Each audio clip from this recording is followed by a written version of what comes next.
박근혜 전 대통령의 삼성동 자택 2층에 거액의 현금이 있다. 어제 이런 주제가 나왔습니다. 네, 그렇습니다. 조선일보를 비롯한 여러 신문들이 보도했는데 네. 장시호 씨, 최순실 씨의 조카 아닙니까? 재판에서 증언을 했는데 지난해 12월 서울중앙지검 조사실에서 담당 검사의 입회 아래 두 사람이 만났죠. 장시호 씨는 이때 최순실 씨가 자신에게 귓속말로 삼성동 자택 2층 방에 돈이 있다. 이렇게 전했다고 밝혔습니다. 네. 최순실 씨는 이 돈으로 정유라와 정유라의 아들을 보살피라고 장시호 씨에게 이야기했다고 하는데 이런 얘기를 법정에서 이야기하니까 최순실 씨가 발끈했다는 겁니다. 아, 이걸 또 이제 법정에서 얘기했으니까 네. 놀랐겠네요. 네. 이 돈은 그럼 어떻게 되는 거예요? 그럼 찾으러 가야 되는 겁니까? 글쎄요, 이 부정한 돈이라면 당연히 검찰이 찾아야 하는 거 아니겠습니까? 네. 여기 삼성동 자택 압수수색 얘기가 원래 과거에 또 나왔었잖아요. 네. 그런데 뭐 청와대를 비롯해서 특검이나 검찰 뭐 여의치 않습니다 지금. 예. 자, 양승태 대법원장이 일선 판사들하고 아주 거친 대립각을 세우고 있다는데 이규진 양형위원회 상임위원은 일선 판사들의 사법개혁을 저지하기 위해서 압력을 행사했다. 뭐 예. 이런 정황이 좀 드러났다는데. 이런 정황을 토대로 해서 양승태 대법원장이 사실상의 대기 발령 처분을 내렸습니다. 연구법관으로 발령된 건데요. 네. 또한 이 사건을 대법원 공직자윤리위원회에 회부했는데 일선 판사들은 이규진 상임위원이 과연 윗선이겠는가, 최윗선이겠는가, 네. 더 이상은 없겠는가, 혹시 대법원이 꼬리 자르기를 하려는 거 아닌가 이렇게 비판하고 있습니다. 그래요? 그래서 일선 판사들은 전국 법관 대표회의 소집을 공식 요구했습니다. 또한 사법부 블랙리스트 존재 여부는 여전히 확인되지 못하고 있는데요. 이 부분과 관련해서 양승태 대법원장 긴 침묵을 유지하고 있습니다. 네. 경향신문이 보도했습니다. 그렇군요. 전체 공무원 100만 명이 넘는 이 평균 월급이 공개가 됐다면서요? 예, 그렇습니다. 인사혁신처에 따르면 올해 공무원의 기준소득 월액 평균액, 그러니까 평균 월급이요, 510만 원으로 나타났습니다. 510만 원이요? 예. 네. 전체 공무원 100만 명이 받는 평균 월급입니다. 인사혁신처는 기준소득 월액에는 비교적 임금 수준이 높은 판사와 검사 등이 모두 포함되어 있다라고 밝혔는데 그래서 평균액이 500만 원으로 올라왔다는 겁니다. 네. 또한 대다수 일반직 공무원의 임금 수준은 기준소득 월액 이하라고 밝혔는데 올해 공무원 임금 상승률은 3.5%였습니다. 서울신문에 이 기사가 있습니다. 네.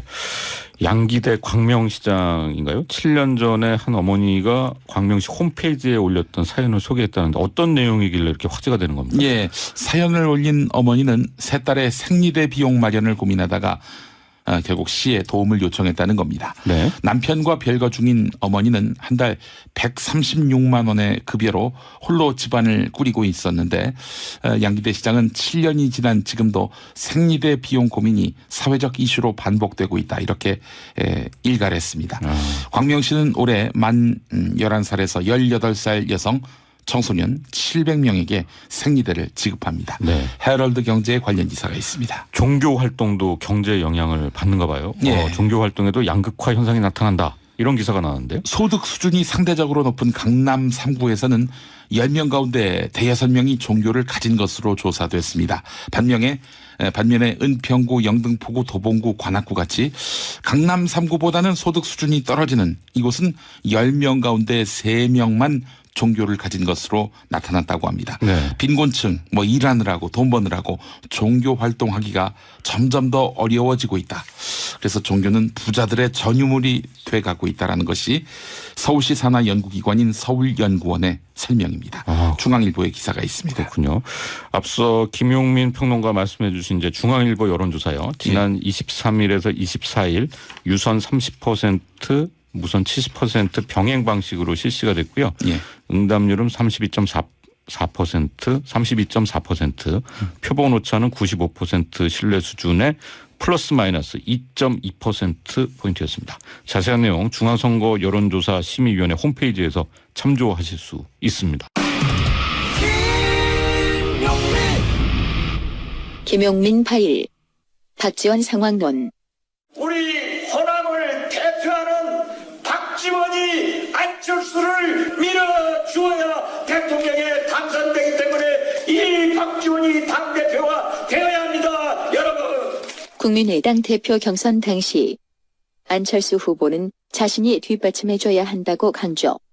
2013년 같은 당이 아닐 때도 채널A에 나와서 그런데 제가 볼 때 안철수 후보는 턱 부러진 그런 성격은 아닌 것 같아요. 이것도 아니고 저것도 아니고 애매모호성을 유지하는데 조금 더 다듬어졌으면 좋겠다 하는 생각 같습니다. 그런데 말이 시가 됐나. 최근 홍준표, 유승민 두 보수 후보들은 박지원 상황론을 연거푸 강조. 안철수 대통령 되면 박지원 씨가 대통령이다. 이런 말도 돌고 있습니다. 뒤에서 모든 것을 오퍼레이트하고 밖으로는 안 나오시는 거 보면 무서운 분이죠. 안철수 뒤에 박지원이 있습니다. 그 박지원이란 분은 대북 송금 사건의 주범으로 감옥에 살다 나온 사람인데 이 이야기를 들은 박지원 대표.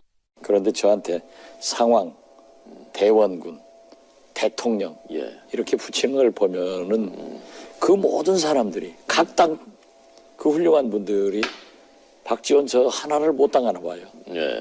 YTN 인터뷰에 나와서 했던 또 다른 말. 안철수 대통령이 남북관계를 개선해서 제가 초대 평양 대사를 한번 해보고 싶은 그런 생각은 가지고 있습니다.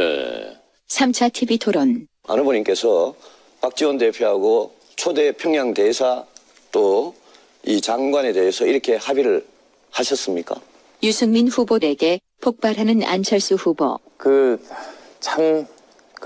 그만 좀 괴롭히십시오. 조금 전에 본인은 제가 당선되고 집권을 하게 되면 어떤 공직도 맡지 않겠다고 선언을 하셨습니다. 상황이 심상치 않다고 판단한 박지원 대표. 어제 MBC 라디오 인터뷰에서 저하고 둘이 만나가지고 저는 안 후보가 대통령이 되더라도 어떠한 임명직 공직에 나가지 않겠다. 이렇게 선거 중에 선언하겠다. 그런 양해를 했었습니다. 예. 한 5%나 10% 이상 받는 후보들만 해야지 그렇게 그냥 2, 3% 받는 지지 후보들하고 함께 하니까 산만하고 유승민 후보도 지금 군소 후보 아닙니까? 그런 분이 TV 토론에 나와서 오히려 TV 토론 자체가 성공적이지 못하게 하는데 기여를 한 것 같은데. 네, 내용 들어보니까요. 여러 가지 생각이 드는데 어떻게 봐야 되겠습니까? 박지원 상황론 이게 먹힌다고 보고 있는 것 같습니다. 보수정당, 자유한국당하고 바른정당이요.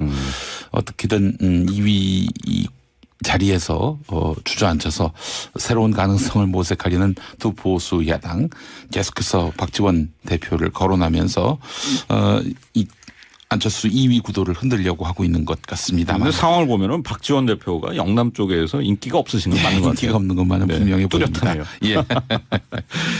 자, 오늘 첫 소식은 뭐죠? 예, 중앙일보가 여론조사를 실시했습니다. 두 주 앞으로 다가온 대선전 치열해지고 있는데 주말에 큰 유세전이 있었죠. 그 이후에 나온 여론조사 결과라서 주목됩니다. 문재인 더불어민주당 대선 후보가 40%의 지지율을 보이며 1위를 차지했습니다. 네.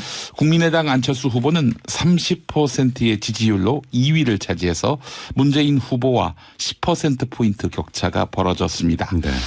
지난 15일부터 이틀 동안 벌인 조사에서는 자유한국당 홍준표 후보가 7%의 지지율을 보였는데 이번에 12%의 지지율을 보였습니다. 홍준표 후보가 아주 많이 올랐네요. 예, 최근에 그 이념 공방의 영향을 받아서 안철수 후보를 지지하던 보수층 일부가 자유한국당 홍준표 후보에게 이동했다는 분석입니다.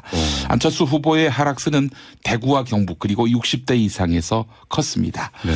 이번 조사 중앙일보 조사연구팀이 지난 23일부터 이틀 동안 전국 19살 이상 성인 남녀 2,000명을 대상으로 했습니다. 유무선 조사를 병행했고요. 표본 오차는 95% 신뢰 수준의 플러스 마이너스 2%포인트입니다. 네.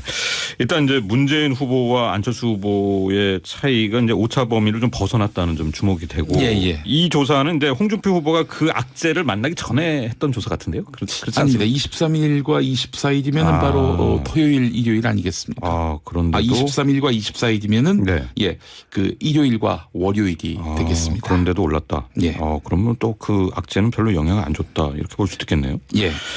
자, 북한 주정론과 송민순 전 장관의 회고록 논란에도 불구하고 자, 문재인 대선 후보 지지율은 흔들리지 않는 것 같습니다. 예.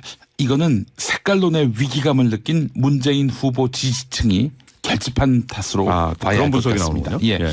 북풍에 뭔가 이득을 보려 했던 안철수 국민의당 후보의 지지율을 갉아먹는 의외의 결과가 나온 것입니다. 보수 표심이 안철수 후보와 자유한국당 홍준표 후보 그리고 바른정당 유승민 후보로 분산됐기 때문이라고 조선일보가 분석했습니다.